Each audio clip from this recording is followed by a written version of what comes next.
ओम श्री परमात्मने नमः। गजाननं भूतगणादिसेवितं कपितजम्बूफलचारुभक्षणम् उमासुतं शोकविनाशकारकम् नमामि विघ्नेश्वरपादपङ्कजम्। गुरुर्ब्रह्मा गुरुर्विष्णु गुरुर्देवो महेश्वरा गुरुर्साक्षात् परब्रह्म तस्मै श्री गुरुवे नमः।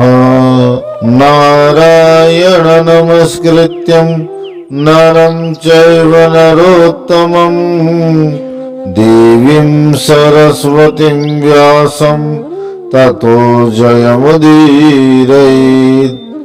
गीताशास्त्रमिदं पुण्यं यः पठेत् प्रयतः पुमान् विष्णोः पदमवाप्नोति भयशोकादिवर्जितः। ओम नमो भगवते वासुदेवाय।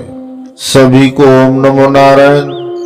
श्रीमद् भगवद गीता की चर्चा करते हुए हम यहाँ 11वें अध्याय की चर्चा कर रहे हैं, जहाँ भगवान के विराट स्वरूप में काल रूप से अर्जुन जब भयभीत हुए, तब अर्जुन के पूछने पर कि हे प्रभु, यह काल रूप दिखने वाले आप कौन हो, तब भगवान अपना परिचय और उस अद्भुत दिव्य दर्शन का कारण बताते हुए कहते हैं कि मैं काल हूँ और यहाँ उपस्थित युद्ध भूमि में सभी योद्धाओं की मृत्यु बनकर प्रकट हुआ हूँ।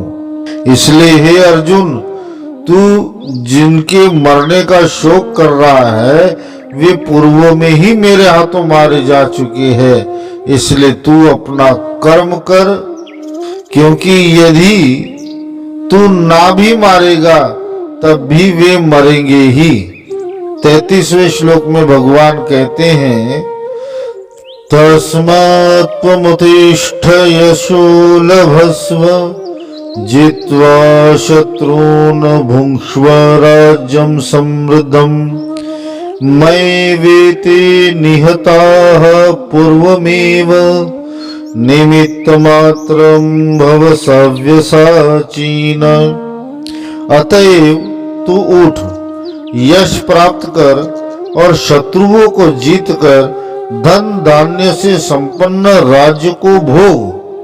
ये सब शूरवीर पहले से ही मेरे द्वारा मारे हुए हैं।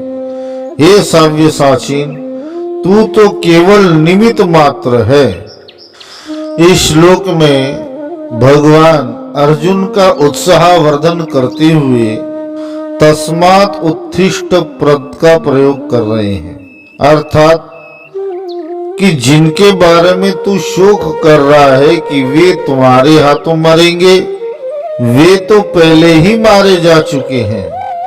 इसलिए क्षत्रियोचित कर्मों को करो, क्योंकि वर्ण धर्म को त्याग कर जो किसी भय से संन्यास ग्रहण करता है वह सर्वथा पतन का कारण बनता है।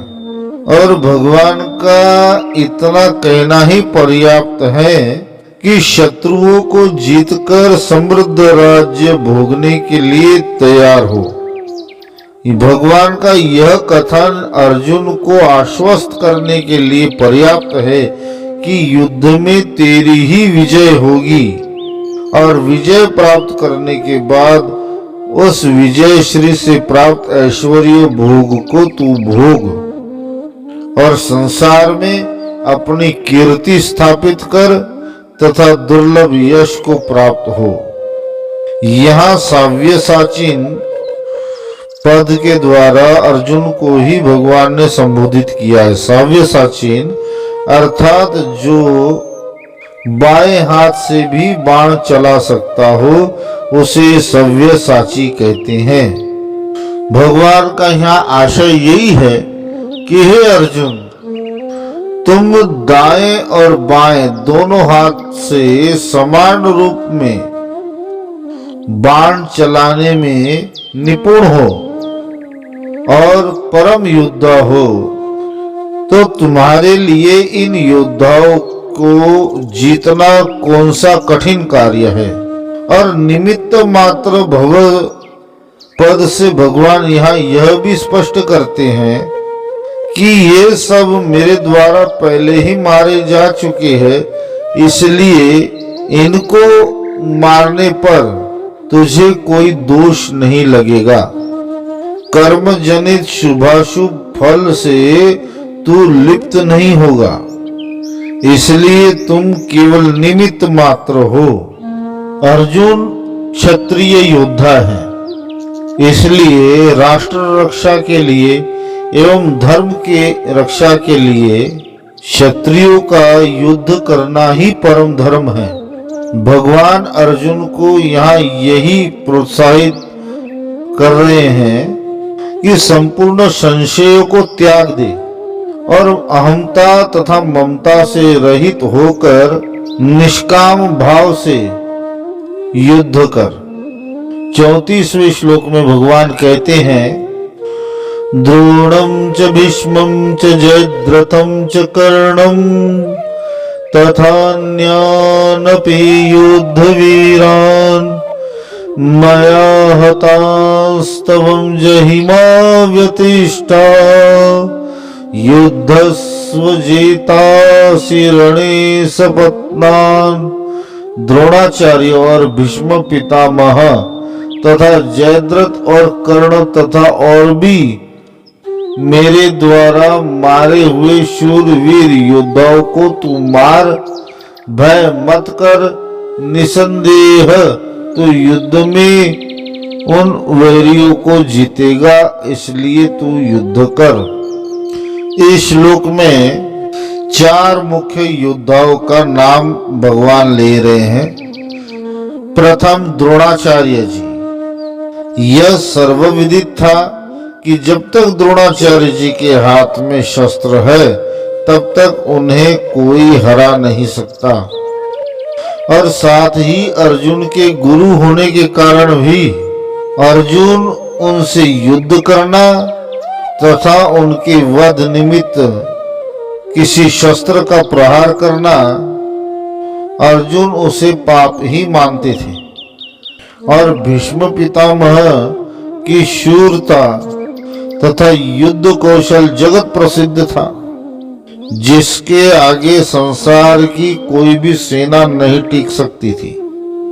उन्हें इच्छा मृत्यु का भी वरदान प्राप्त था। इस कारण अर्जुन यह जानते थे कि उन्हें भी पराजित करना तथा युद्ध से विमुख कर देना बड़ा ही कठिन है। परशुराम जी भी भीष्म पितामह को हरा नहीं पाए थे, तो बाकी और की बात ही क्या।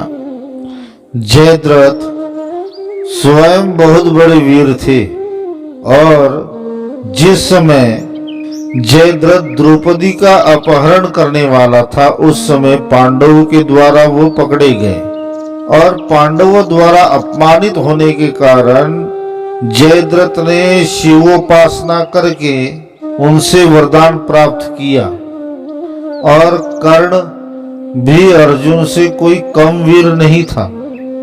वे स्वयं बहुत वीर थे, सूर्य पुत्र थे, और स्वयं परशुराम जी से उन्होंने दुर्लभ शस्त्र विद्या का अध्ययन किया था। इसलिए भगवान ने विशेष रूप से इन चारों का नाम लिया है। कहा कि हे अर्जुन, तू इन चारों से भी युद्ध कर सकता है, फिर अन्य योद्धाओं की तो बात ही क्या। और भगवान के इस आश्वासन के द्वारा भगवान अर्जुन को यह भी कहना चाहते हैं कि हे अर्जुन, तू मेरे इस उग्र रूप से इतना भयभीत क्यों हो रहा है, क्यों व्यथित हो रहा है। मैं वही तुम्हारा प्रिय श्री कृष्ण हूँ, जो तुम्हारा सखा भी है, तुम्हारा सारथी भी। इसलिए तुम जरा भी भयभीत मत हो और अपने भय का परित्याग करो।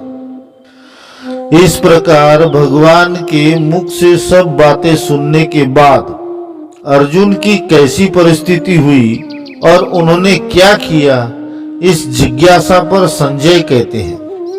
संजय उवाच एतत् श्रुत्वा वचनं केशवस्य कृताञ्जलिर्वेपमानः कीर्ति नमस्कृत्वा भूय एवाह कृष्णं गदं भीतः प्रणम्य। संजय बोले, केशव भगवान के इस वचन को सुनकर मुकुटधारी अर्जुन हाथ जोड़कर कांपता हुआ नमस्कार करके फिर भी अत्यंत भयभीत होकर प्रणाम करके भगवान श्री कृष्ण के प्रति गदगद वाणी से बोला। भगवान के इतना आश्वस्त करने पर भी अर्जुन का भय सर्वथा नहीं गया। अभी भी अर्जुन भगवान को देखकर भय से कांपते हुए दोनों हाथ जोड़कर प्रणाम कर रहे हैं। यह भय कि कहीं मेरा अनिष्ट ना हो जाए, कहीं मेरी मृत्यु ना हो जाए, सभी जीवों के गहरे में उतरा हुआ है। यह भय जब दूर हो जाता है तभी भगवत प्राप्ति का मार्ग खुलता है। जब योगी जन्म में, जीवन में और मृत्यु में तीनों अवस्था में भगवान को ही देखता है तभी यह मृत्यु भय समाप्त होता है। कृतांजलि ही विशेषण देकर और नमस्कृत्वा तथा प्रणम्य इन पदों का प्रयोग करते संजय ने यह भाव दिखलाया है कि भगवान के अनंत ऐश्वर्यमय स्वरूप को देखकर उस स्वरूप के प्रति अर्जुन की बड़ी सामान्य दृष्टि हो गई थी। अर्जुन के मन में मिश्रित भाव इस समय उत्पन्न हो रहे थे। एक तरफ तो भगवान के उस स्वरूप के प्रति अथाह सम्मान था और दूसरी तरफ भय से भी अर्जुन व्याकुल थे। इसलिए प्रणाम करते हुए जैसे पूर्व में अर्जुन ने पहले भगवान की स्तुति की, फिर उनके प्रति कुछ बोला, ठीक उसी प्रकार यहाँ भी अर्जुन भगवान की प्रथम स्तुति करते हैं। 36वें श्लोक में अर्जुन कहते हैं, श्री अर्जुन उवाच स्थाने ऋषिकेश तव प्रकीर्तया जगत् प्रहर्षत्यनुरज्यते च रक्षांसि भीतानि दिशो द्रवन्ति सर्वे नमस्यन्ति च सिद्ध संघाः। अर्जुन बोले, हे अंतर्यामी, यह योग्य ही है कि आपके नाम, गुण और प्रभाव के कीर्तन से जगत अति हर्षित हो रहा है और अनुराग को भी प्राप्त हो रहा है तथा भयभीत राक्षस लोग दिशाओं में भाग रहे हैं और सब सिद्ध गुणों के समुदाय नमस्कार कर रहे हैं। आशय यही है कि अर्जुन कहते हैं कि हे प्रभु, जो साधु पुरुष है, ऋषिगण है, वे आपके इस स्वरूप को देखकर हर्षित है, क्योंकि वे जानते हैं कि आप सदैव साधु पुरुषों की रक्षा और धर्म की स्थापना के लिए ही अवतरित होते हो।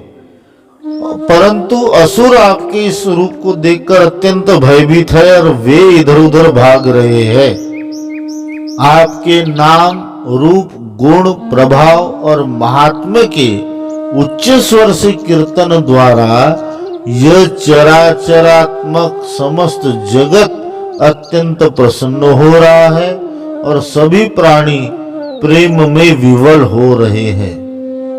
अब इस भाव से यह प्रश्न प्रकट होता है कि यह अर्जुन कह रहे हैं कि हे प्रभु, आपके इस विराट स्वरूप को देखकर ऋषिगण स्तुति कर रहे हैं और असुर भयभीत हो रहे हैं।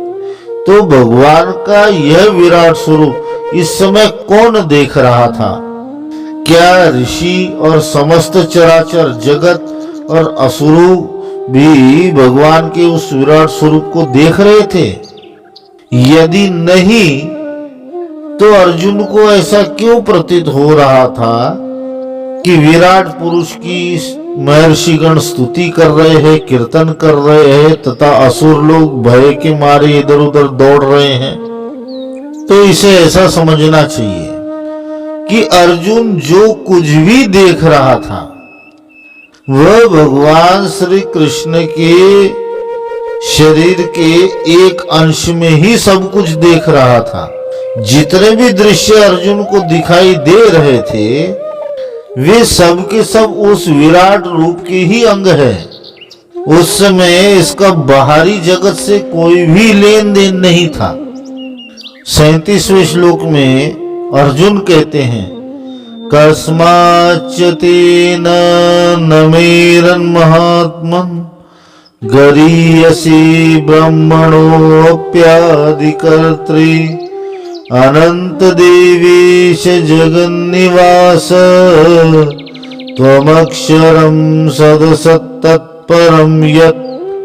हे महात्मन, ब्रह्मा के भी आदिकर्ता और सबसे बड़े आपके लिए ये कैसे नमस्कार न करे, क्योंकि हे अनंत, हे देवेश, हे जगन्नाथ, हे जगन्निवास, जो सद असत और उनसे परे अक्षर अर्थात सच्चिदानंद घन ब्रह्म है, वह आप ही है। महात्मन, अनंत, देवेश और जगन्निवास, इन 4 संबोधनों के द्वारा अर्जुन ने भगवान को ही पुकारा है। महात्मन अर्थात महान आत्मा, तो अभिप्राय यह है कि हे प्रभु, हे श्री कृष्ण, आप इस संपूर्ण जगत की आत्मा हो। अनंत पद के द्वारा अर्जुन यह कहते हैं कि आपका आदि और अंत नहीं दिखाई पड़ता है और इसलिए आप अनंत हो। तीसरे पद में देवेश कहते हैं अर्थात देवताओं के भी ईश्वर हो, ब्रह्मा आदि के भी आदि करता हो। और जगन निवास से अर्जुन यह भाव व्यक्त करते हैं सबके भीतर और बाहर संपूर्ण जगत में आप व्याप्त हो। इन 4 पदों के द्वारा अर्जुन ने भगवान के गुणों को प्रकट करते हुए भगवान को नमस्कार किया है। गरीयसी पद और ब्राह्मणों अप्यादि कर्तृ पद के द्वारा अर्जुन यह भाव दिखला रहे हैं कि हे प्रभु, हे श्री कृष्ण, ये त्रिदेव भी आपको प्रणाम कर रहे हैं। ब्रह्मा जी आदि इंद्रादि देवता आपको प्रणाम कर रहे हैं। इसका कारण यही है कि आप परम पूज्य हैं, परम श्रेष्ठ हैं, इस जगत के पिता हैं। सृष्टि रचने वाले ब्रह्मा जी की भी रचयिता आप हो, इसलिए उन सब का आपको प्रणाम करना सर्वथा उचित ही है। साथ ही अर्जुन यह भी कहते हैं कि जो सत्य और असत से परे है वह पूर्ण ब्रह्म भी आप ही हो, जिसे अक्षर भी कहते हैं। यहाँ सत और असत परा तथा अपरा प्रकृति का ही वाचक है, जिसके बारे में पूर्व के अध्यायों में भगवान ने कहा है। अपरा प्रकृति अर्थात सभी दृश्य जगत और परा प्रकृति अर्थात अपरा प्रकृति को चेतना शक्ति देकर संचालित करने की जो ऊर्जा है, जिसे आत्मा भी कहते हैं। इसलिए आपको प्रणाम करना सर्वथा उचित ही है। 38वें श्लोक में अर्जुन कहते हैं, त्वमादिदेवः पुरुषः पुराणस् त्वमस्य विश्वस्य परम निधानम् वेत्तासि विद्यं च परम च धाम त्वया ततं विश्वमनंत रूप। आप आदिदेव और सनातन पुरुष है। आप इस जगत के परम आश्रय और जानने वाले तथा जानने योग्य और परम धाम है। हे अनंत रूप, आपसे यह सब जगत व्याप्त है अर्थात परिपूर्ण है। यहाँ अर्जुन भगवान की स्तुति कर रहे हैं। अर्जुन कहते हैं कि हे कृष्ण, हे नारायण, आप संपूर्ण देवों के भी आदि देव हो, सदा सदा से रहने वाले सनातन नित्य पुरुष परमात्मा हो। जगत की उत्पत्ति भी आपसे होती है और प्रलय काल में आप में ही ये संपूर्ण जगत ब्रह्मा समेत समा जाते हैं। यह सकल चराचर जगत संपूर्ण ब्रह्मांड आप में केवल एक अंश से ही रह रहा है, इसलिए आप ही परम आश्रय हो। और वेत्ता पद के द्वारा अर्जुन यह भाव प्रकट कर रहे हैं कि हे श्री कृष्ण, आप इस भूत वर्तमान और भविष्य समस्त जगत को यथार्थ और पूर्ण रूप से जानने वाले हैं। हे श्री कृष्ण, आप सबके नित्य दृष्टा है, इसलिए आप सर्वज्ञ हैं। आपके सदस्य सर्वज्ञ कोई नहीं है। और वेद्यम पद के द्वारा अर्जुन का आशय यही है कि संसार में केवल और केवल आप ही जानने योग्य हो।